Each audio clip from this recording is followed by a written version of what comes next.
I wanted to build up these two pieces of garlic in a very transparent way. So first I wanted to do a light underpainting with some burnt sienna and some ivory black. After that I kind of wiped it all out, smeared it all out to just leave a ghost impression of the underpainting. Because I have the intention to go over it fully again.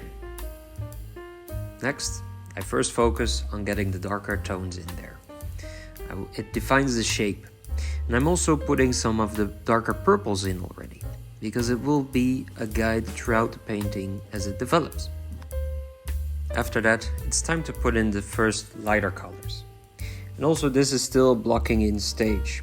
Just putting the colors roughly as I think they should be and where they should be. And this is like only half the painting I've done so far. The detailing comes after, and that takes a lot of time, the fine-tuning, but we'll get to that in a bit. As the subject is now taking shape and becoming recognizable a bit, it's time to continue with the background. Because for now it's just floating in space.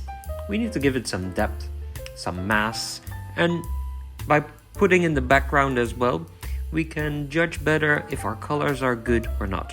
I like to do this before I really dive into the fine-tuning stage. Now the background is in, it's time to connect the background with the subject itself. And I find it easiest to do that by starting with the shadow areas. Because where the object hits the surface, the shadows are darkest. So from there on, it's easy, or for me, it's easiest to get the connection between background and subject. And from there on, I also continue first again with the shadowy areas on my subject, because I'm in that flow at this moment. The remainder of the process is basically stepping back and taking your time for the detailing. And up until now, I haven't used any pure white. I go each time a little bit lighter. And that way I slowly build it up. And that's my advice also. Use the lightest values for the later part in the painting. You can always go lighter. Never use plain white out of the tube to start with. Keep that for the end, for any highlights you'd like to end. The reference picture for this piece is available on my Instagram page.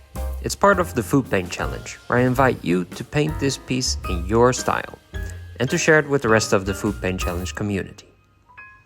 And of course, a like and subscribe would be highly appreciated. Happy painting!